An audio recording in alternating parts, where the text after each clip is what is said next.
ꯃꯃꯥ ꯑꯩ ꯄꯣꯀꯔꯥꯅ ꯋꯥꯜꯗ ꯈ꯭ꯋꯥꯏꯗꯒꯤ ꯑꯉꯥꯡꯕ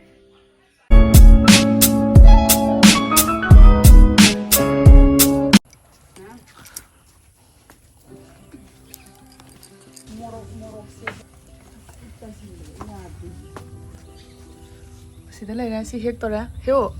makada morong na pali si pali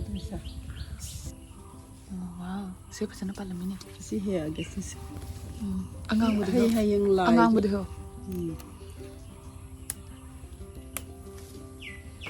ai la ne tin ta da na utsa kare asa no khoi ji si khara he hayang lai gi jarani manam sibi su le sina manam sibi gi morok oh si ghi me rok lo oh sida na lay re maiden manbi morok khoi ji morok hek pa loi re ado si se khoi kobi ga hek ta trobani khoi mama gi siga thajaba kobi se ani se chap mana na haidana lay gare duduna si se hek charani phajana ti matum ta re mama kan laure me am jengo khala ge sisma ka nima kaptoran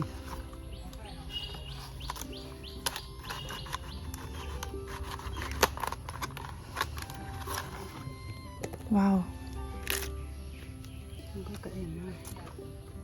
sisum thamaga songkhala ya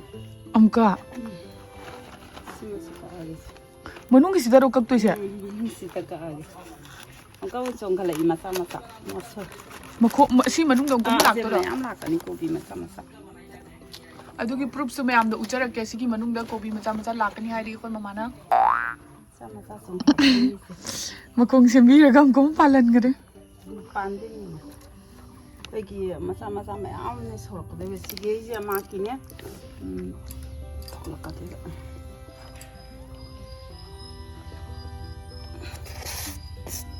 sida lere mayam khogi tomato mayam mane jon ngere na ji ek kana wall da khwaidagi pikpa tomato mayam ubiraba pambi se kayam mama si sitang pikpa pambi sin ron na handagi kano to hi mayam do ada maning da mayam leida oh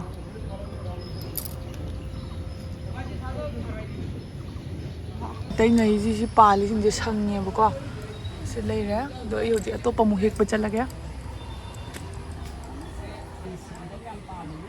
si pambi sing je kai no khamen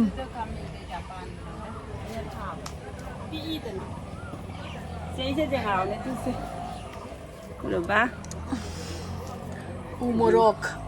Nanti si manam nungsibi morok to. Gi morok to. Ah gi morok to. Manam nungsibi ngata ni si. Wow, kam jam na palame.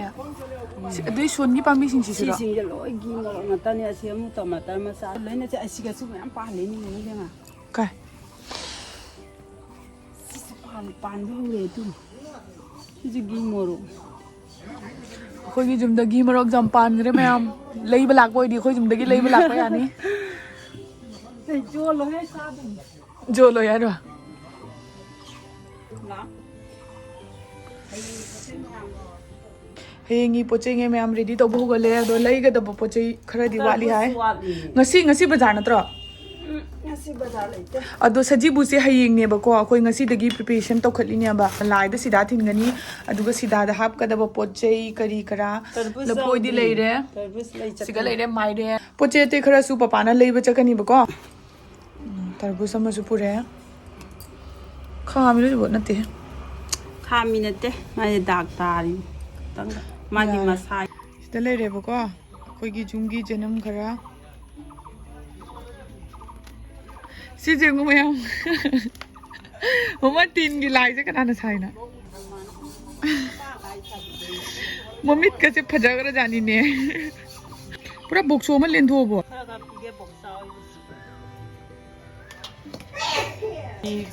sida sem ba hogat khare si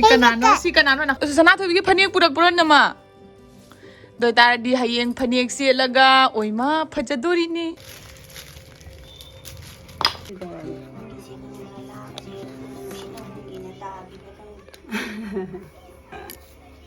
Makata.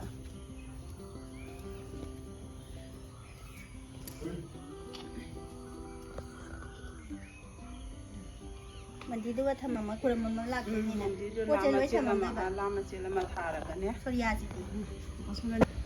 Surya di pura kani. mi poto loi thang daram de moina thang da toi mi chal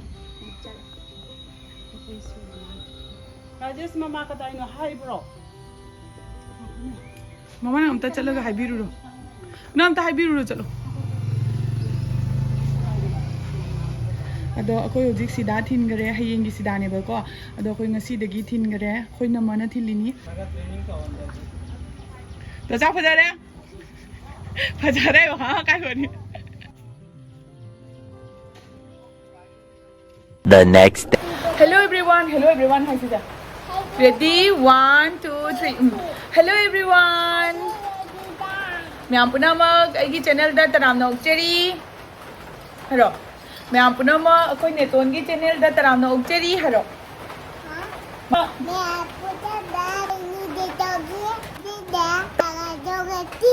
happy Sajibu Cheiraoba हरो चलाओ नेतोन वहां गया अदो hello everyone ma'am पुनः की channel दा तराम ना उगचेरी अदो ngasi की वीडियो सिदी अखोई आईडी चेराओबा गी नी को अखोई ना ngasi लो नम दोइसे ngasi अखोई की आईडी सजीबू की चेराओबा नुमिनी अखोई सना थोइबी की कइनो से चंदोन से कनाना थिनबिरी नो आई होरेन फनेक से लगा मैम जावरकनी अदो मैम कमाय कमाय तबदा मैम येंगमिनरसी हौजी अदो मैम अहानबदा कोई अयुक्ता लाई खुरमे लाइनिंग थौदा थोंगदब पोचेंगे कटलगा अदु लोरबा मतुंगदा कोई हिंजांग नापी मैम सेम खोप होगलेबा को थोंगबगी अदुगा हिंजांग दि दुम थोंग खोप होगतक्रे सिंगौ थोंग कइकरा तौदोइनी सिदा लेरे नमंगा सिसे कोई होरेन अखाबा ngौदोइनी चनारजिगा अदुगा सिदा लेरे जेनम A few minutes later. Ma'am दो अखोगी सेंगसिगी सजिबुगी मथेन से लोरे मथंग मथंग ताकचरके अदुगा सिसे कइनोनी उटी थोंबा सिदा लेरे सिदना लेरे सोगलो आइनी सिना सिदना लेरे चमथोंग अदुगा सिदना लेरे अमितपी जोंगचाका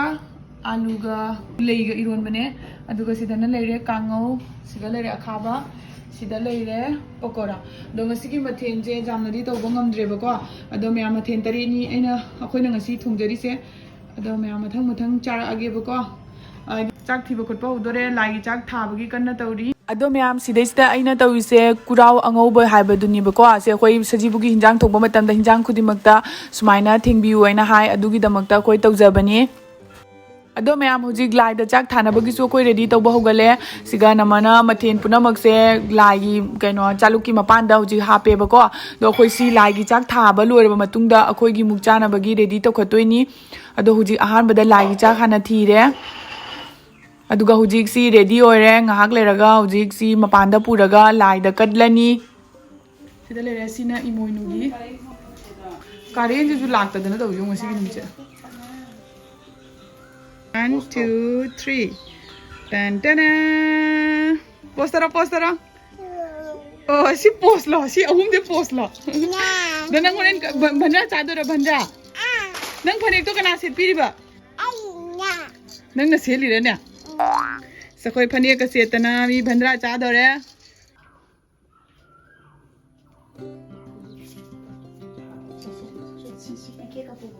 ai meki ga ba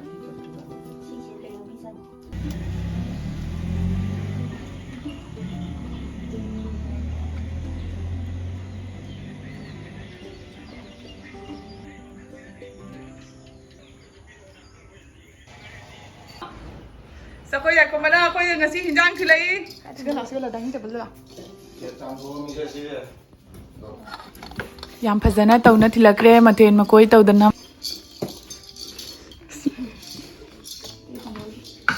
thimba chatora adamu dale resi koi ka kam khaki jumde thilami ne bako isyam nungsi gare sajibuki mathen je charaga kamai tawi hairo hau yaute hairo papa dada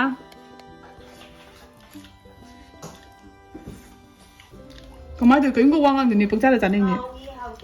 hảo đấy panan chai dong ne hai papa wangang ba hi gare anu ho chai gi changak ko gi ka hai gare มาเทียนคุยกันมาเทียนกันเอาให้เราดูสิมันตั้งให้เรา มาเทียนตะเด็ดเนาะ แต่อันที่สุดกันว่าคือตั้งนึงเอาแต่น่ะพอแล้วจ้าเราพอแล้วพอแล้วตัวเดียวคุยมุกจ้าเอาไปเท่าไรแกโอ้ได้ปกติทุ่งเอาบราปกติเนี่ยทุ่งนี่आता इना लोई चंपे ले बोरा सिना पकोरा हिना मोरक साई है तो how โอ้โหมาไม่ปกตินั่นนี่เลยअदो मैं आम को हजिक चाक चाना लोइना लाए अदो चाक चा लोइना हजिक फमना ngahak कोठारी क्वाचारी अदुगा ngahak लेरगा अखोय कइनो मुतन होबगी मु तखलनी अदो कोय सना तबिदा हंगागे दो ngasi gi hinjang do हावब्रा हावतब्रा am थाइरो हावरी करम hinjang na हावरी utina हावरी ओहो utin हावरी ai ne do horen mu ngatang लेरगा mu अखोय तन तौबगी Taurani 10 seconds later.แต่ดานาอุดิตันตัดปะหัวเร่คอยหัวเร่นหินกีเปียดกระดาเขาจริงหาตั้งเลยดีมีตันทินาบะฮารานีอดุดนาคอยกิสุกันนะตันเขาบะฮุกดแล้วตันเซ่คอยปิกตักนะเขาด้วยเนี่ยบอกว่าอดุกามายามามานี่แต่อีเซ่สกา200กิมานุ่งเดนี่บอกว่าคอยนั่นแต่อีเซ่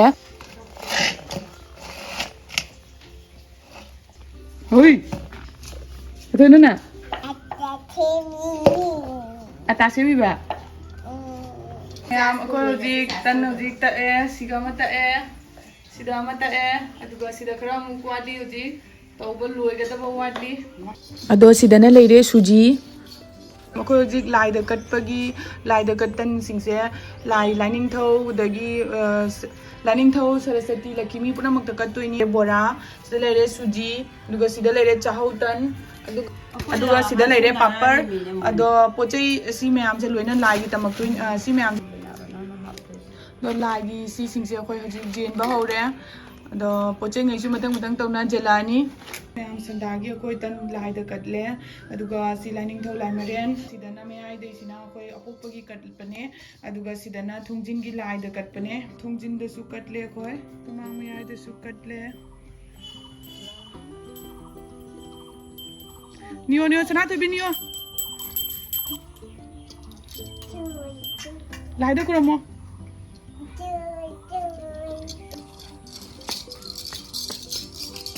Ay ma. Tan tin ba lai da niya? Ha? Ako gi mama sim kano thalhwdre ne. Mama mi tan tin ba lai ne chang. Mama mi tan tin ba lai ne? La khoi đi thìn bê lại cái đi qua cho bao gì thùng ăn đã mua ngasi ao gì mua làm lại thả độc vật chất kre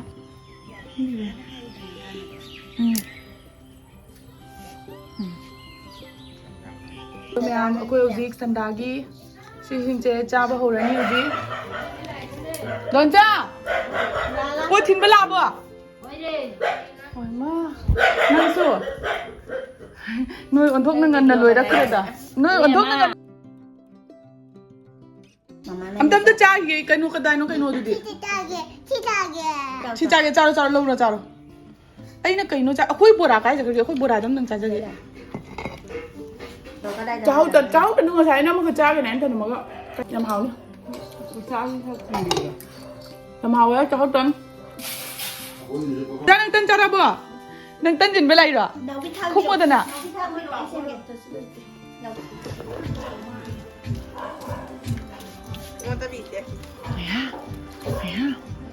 sajibu gi noi ini kai no da pi gi bani phangabo phaba smui jam pirakre sumai tawdana ngasi gi akhoi gi sajibu se jamna nungai na loisan gre ma ma gi video sing badan nungai biragadi like share subscribe comment to ba kawi